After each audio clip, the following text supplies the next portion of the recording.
अस्सलाम वालेकुम एवरीवन। उम्मीद है आप सब लोग खैरियत से होंगे। मैं भी बिल्कुल ठीक ठाक हूँ। आज के वीडियो में मैं आप लोगों के साथ चिकन नगेट्स की रेसिपी शेयर कर रही हूँ। इसकी क्रिस्पीनेस आप देख रहे हैं, कितना ज़्यादा क्रिस्पी और चंद इंग्रेडिएंट्स से ये तैयार हो जाते हैं। चलें जी रेसिपी की तरफ चलते हैं। सबसे पहले मैंने 500 ग्राम बोनलेस चिकन लिया है। आप बोनलेस चिकन की जगह पर चिकन का कीमा भी ले सकते हैं अगर आप इसको चॉपर में नहीं बनाना चाहते हैं। इसके बाद मैंने 1 टेबलस्पून इसमें सॉल्ट ऐड किया है। सॉल्ट के बाद मैंने 1 टेबलस्पून इसमें वाइट पेपर ऐड किया है। वाइट पेपर के बाद मैंने इसमें 4 टेबलस्पून मैं ऐड कर रही हूँ कॉर्नफ्लावर के। बहुत ही बेसिक सी रेसिपी है और बिल्कुल चंद इंग्रेडिएंट से बनकर ये तैयार होते हैं और बहुत ही अमेजिंग टेस्ट आता है। जैसे KFC या आप किसी भी ब्रांड के लें तो उस बिल्कुल उसके जैसा टेस्ट आता है। इसके बाद आप इसमें बटर या घी कुछ भी यूज़ कर सकते हैं, वो भी मैं 4 टेबलस्पून यूज़ कर रही हूँ। 500 ग्राम के लिहाज से आप 4 to 5 टेबलस्पून तक घी या बटर यूज़ कर सकते हैं, क्योंकि हम इसमें स्किन या चर्बी ऐड नहीं कर रहे हैं, इस वजह से हमने बटर का यूज़ किया है। इसके बाद मैंने इसमें 4 टेबलस्पून पानी ऐड कर दिया है और इसको चॉपर में मैंने चला लिया है। हमने इसको बहुत अच्छी तरह से 3 से 4 मिनट तक चॉप करना है ताकि ये अच्छा बारीक सा बहुत ही अच्छा फ़ाइन कीमा बन जाए। इसके बाद आपने इसको किसी भी शेल्फ़ पर डाल लेना है। मैं इसको शीट पर डाल रही हूँ क्योंकि मैं ग्लूटेन फ्री जितनी भी चीज़ें बनाती हूँ वो मैं इसी शीट पर बनाती हूँ, मैं शेल्फ़ पर नहीं बनाती हूँ।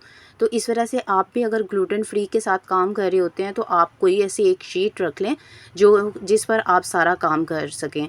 आपने जब इसको शेल्फ़ पे डालना है उसके बाद आपने अच्छी तरह से हाथ ग्रीस करने के बाद इसको 4 से 5 मिनट के लिए ऐसे गूंदना है जैसे हम आटे को मिक्स कर रहे होते हैं, उस तरह से आपने गूंदना है और उसके बाद इसको आपने लेवल कर लेना है। शेप आप हाथ से भी दे सकते हैं अगर आपको वैसे इजी लगता है। मुझे इसको ऐसे करना ज़्यादा इजी लगता है क्योंकि ये टाइम सेविंग होता है और इजीली मेरे जो है ना वो नगेट्स जल्दी जल्दी बन के तैयार हो जाते हैं और कोई मुझे प्रॉब्लम भी नहीं होती। वैसे छोटे बड़े बनते हैं, ऐसे इक्वल साइज़ के एक जैसे नगेट्स बन जाते हैं। इस शेप आपने इसको कोशिश करनी है कि लेवल हो। आप इसके ऊपर बटर पेपर रख कर भी इसको शेप दे सकते हैं। इसके बाद नाइफ़ से आप यहाँ किनारों को कटिंग करना चाहते हैं तो कर लें, नहीं मैं इसी तरह से कर रही हूँ। जस्ट मैंने स्क्वायर शेप में जो है इनको काट लिया है। इसके बाद हम इसको उठाकर भी थोड़ी बहुत शेप देंगे। इस वजह से अगर कहीं से कम ज़्यादा आपको हो रहा हो तो आपने परेशान नहीं होना, ईज़िली आप हाथ से भी शेप दे सकते हैं। ये देखें एक बैलेंस शेप आ गई है। आप अगर हाथ से देंगे तो भी ऐसी ही शेप आएगी। इस तरह से ईज़िली आपके जल्दी जल्दी ये सारे नगेट्स बन के तैयार हो जाते हैं। इसको मैं एक एक करके उठाती रहूँगी और इसको हल्का हल्का सा हाथ से शेप देकर मैं मोल्ड में या प्लेट में आप जहाँ भी रख रहे हैं वहाँ रखती रहूँगी ताकि इसकी फ़र्दर प्रोसेसिंग कर सकें। सारे के सारे नगेट्स मैंने एक प्लेट में ट्रे में निकाल लिए थे। इसको पर मैंने कुछ मैंने अभी फ्राई करने थे और कुछ जो है मैंने लंच बॉक्स के लिए फ्रीज़ भी करने थे। इस वजह से ये सारे नगेट्स जो है ना मैंने एक ही बार में डाल दिए थे। अब यहाँ मैंने एक अंडा लिया है जिसमें मैंने थोड़ा सा pinch of salt and pinch of black pepper मैंने स्प्रिंकल करके उसको अच्छी तरह से फेंट लिया।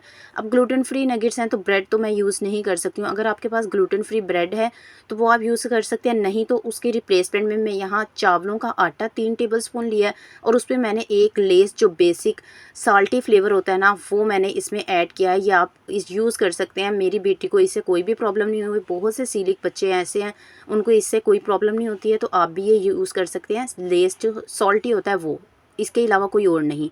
ठीक है, मैंने सबसे पहले इसको कॉर्नफ्लावर में डिप किया है, उसके बाद मैंने एग में डिप किया है और फिर मैंने क्रम्स बनाए हैं चावलों के आटे के साथ और लेस के साथ, उसमें मैं इसको डिप कर रही हूँ। अब मैं इसकी कोटिंग करके इनको अलग प्लेट में निकाल लूँगी। और ये वो वक्त है जिस वक्त आपने इसको जिस तरह से हम बाकी चीज़ें फ्रीज़ करते हैं बिल्कुल उसी तरह से आप फ्रीज़ कर सकते हैं। बहुत ही बेसिक से इंग्रेडिएंट्स हैं और इस तरह से आप क्रंचीनेस भी मैंने आपको इसकी दिखाई है कि कितने अच्छे बन के ये तैयार होते हैं। ये मैंने निकाले थे कुछ फ्रीज़ करने के लिए और कुछ मैंने साइड पे रख लिए हैं जिनको मैं अभी जो है फ्राई कर लूँगी। फ्रीज़ आप किस तरह से कर सकते हैं, इनको इसी तरह से ज़िप लॉक बैग में डालें और ज़िप लॉक बैग में डालने के बाद आप इस तरह भी कर सकते हैं जिस तरह हम शामी कबाब को लेयरिंग करके कर रहे हैं। मेरे पास इतने ही थे, ज़िप लॉक बैग में इजीली आ जाने थे, तो मैंने इसको इस तरह से फ्रीज़ कर लिया। अब ऑयल आपका इतना गर्म होना चाहिए कि बहुत तेज़ ना हो, ठीक है। अब इसमें आपने